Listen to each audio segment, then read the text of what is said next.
Hello students of class 10th math बच्चे, आज मैं आपको जैसे कि आपका ना चैप्टर नंबर 6 है, कॉन्टीन्यूटी में चल रहा है ये चैप्टर 6 ट्रायंगल्स, जिसका नाम है ट्रायंगल्स। ठीक है, आज बेटा हम उसमें ना आपकी एनसीईआरटी की एक्सरसाइज 6.1 डन करने वाले हैं, जिसमें बेटा सबसे पहले ना मैं आपको आज कॉन्ग्रुएंट और सिमिलर फिगर्स में डिफरेंस समझाती हूँ। सबसे पहले मैं आपको सिमिलर फिगर समझाती हूँ कि सिमिलर फिगर क्या होती है। देखो बेटा, दो फिगर्स तब सिमिलर होती हैं, यानी कि दो फिगर्स तब सिमिलर होती हैं अगर उनके क्या हो जाए, यानी कि वो जो फिगर्स हैं सिमिलर होंगी, यानी कि टू फिगर्स आर सिमिलर, वो फिगर्स सिमिलर हैं अगर वो इन दोनों कंडीशंस को फुलफिल करती हैं। If their corresponding angles are equal, इनके कोरस्पॉन्डिंग एंगल्स इक्वल होने चाहिए। If their corresponding angles are equal, ठीक है ना, कोरस्पॉन्डिंग एंगल्स आर इक्वल, उनके एंगल्स इक्वल होने चाहिए। एंड और नंबर 2 पे देयर कोरस्पॉन्डिंग, और इनकी जो कोरस्पॉन्डिंग साइड्स होती हैं, ठीक है ना, जो क्या होती हैं कोरस्पॉन्डिंग साइड्स, वो क्या होनी चाहिए, are in the same ratio, वो सेम रेशो में होनी चाहिए।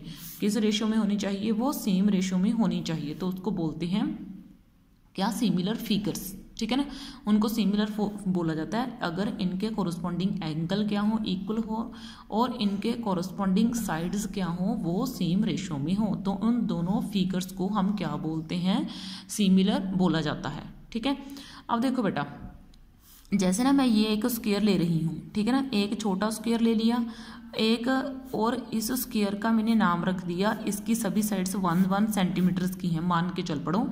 तो अब देखो, एक मैंने ले लिया बड़ा स्क्वायर, ठीक है ना, ये जो बड़ा स्क्वायर है इसकी सभी साइड जो है वो मान के चल पड़ो 2 सेंटीमीटर की हैं, ठीक है ना। होते तो इनमें भी सभी एंगल्स क्या है, 90 डिग्री के हैं। इसमें देखो, अब ये दोनों क्या है, सिमिलर फिगर हैं। क्यों है, क्योंकि इसके भी सभी एंगल्स 90 डिग्री हैं और इसके भी सभी एंगल्स क्या है, 90 डिग्री हैं।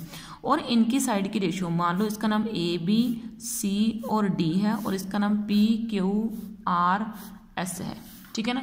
अब इसकी रेशो, AB की रेशो PQ के साथ अगर मैं लूँ, यानी कि 1:2, ये BC की रेशो इसके साथ लूँ, QR के साथ लूँ, तो उसकी भी रेशो इसके इक्वल आ रही है, और इसकी रेशो और इसकी रेशो वो भी इक्वल आ रही है, और इसकी रेशो और इसकी रेशो भी क्या आ रही है, इक्वल आ रही है। तो अगर इन सभी साइड्स की रेशो, लेकिन साइड्स कोरस्पॉन्डिंग होनी चाहिए, अगर ये है तो ये है तो ये है तो ये है तो ये, इस तरीके से, ठीक है ना। तो इन फिगर्स को हम क्या बोलते हैं, तो इनको हम सिमिलर फिगर्स बोला जाता है, ठीक है ना। और कोई जरूरी नहीं कि सिमिलर फिगर्स एक ही साइज की हों, ठीक है ना, कि जितना ये बड़ा स्क्वायर है उतना ही बड़ा ये होना चाहिए, ऐसा नहीं होता, ठीक है ना। बस इनकी साइड्स की रेशो सेम होनी चाहिए, कोरस्पॉन्डिंग साइड्स की रेशो सेम होनी चाहिए, और इनके कोरस्पॉन्डिंग एंगल सेम होने चाहिए, ठीक है ना। तो उन फिगर्स को हम सिमिलर फिगर्स बोलते हैं।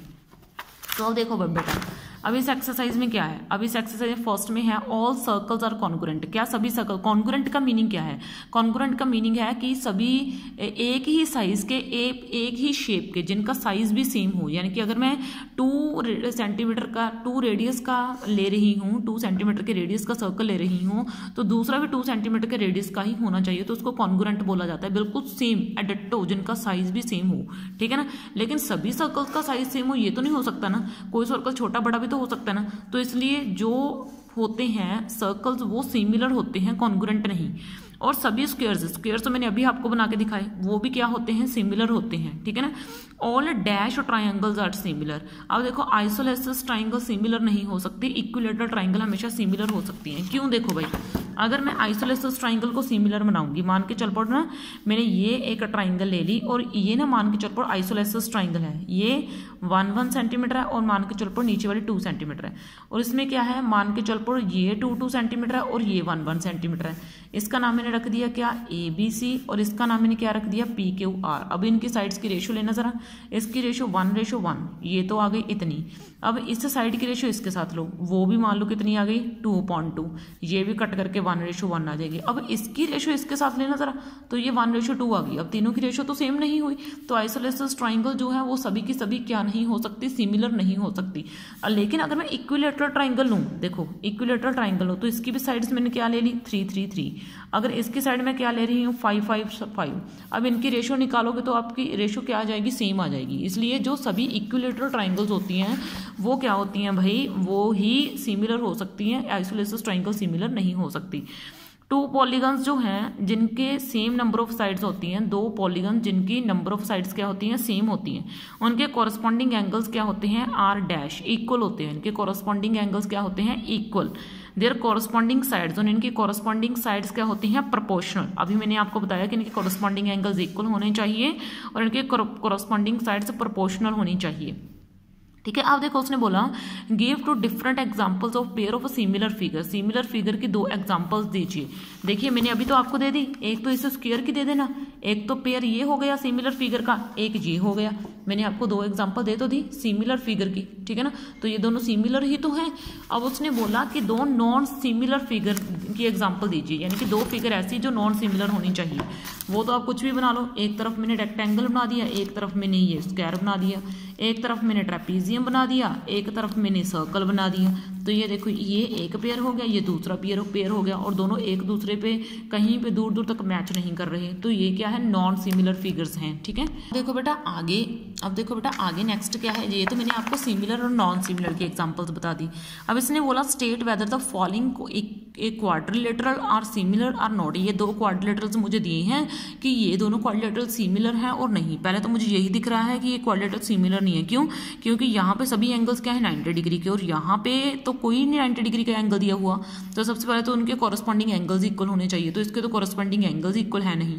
ठीक है ना, साइड्स को तो हम बाद में देखेंगे, पहले तो इनके एंगल्स इक्वल है नहीं, तो इसलिए ये सिमिलर क्वाड्रिलेटरल्स नहीं है। ठीक है ना, तो इसके साथ ही मैंने आज आपकी एक्सरसाइज 6.1 डन कर दी है। और देखो बेटा ये आपकी है सिमिलैरिटी ऑफ ट्रायंगल्स। इसमें ये डेफिनेशन है आपकी ट्रायंगल की, सिमिलैरिटी ऑफ ट्रायंगल्स की, जो मैंने आपको करवाई हुई है कि उनके कॉरस्पॉन्डिंग एंगल्स इक्वल होने चाहिए और इनकी कॉरस्पॉन्डिंग साइड्स क्या होनी चाहिए, सेम रेशियो में होनी चाहिए या फिर प्रोपोर्शनल होनी चाहिए। ये मैंने अभी आपको लिखवाई है डेफिनेशन। ठीक है ना, और इसका मीनिंग भी मैंने आपको समझाया हुआ है। और मैंने आपको बेसिक प्रोपोर्शनैलिटी थ्योरम, जिसको थेल्स थ्योरम के नाम से जाना जाता है, वो भी मैंने आपको करवा दी है। देखो ये वाली थ्योरम, ये जो आपकी 6.1 थ्योरम है ना, इसका नाम है बीपीटी, यानी कि बेसिक प्रोपोर्शनैलिटी थ्योरम और थेल्स थ्योरम। ठीक है ना, ये है आपकी, ये मैंने आपको करवा दी है और कॉपी के ऊपर लिख के करवाई है।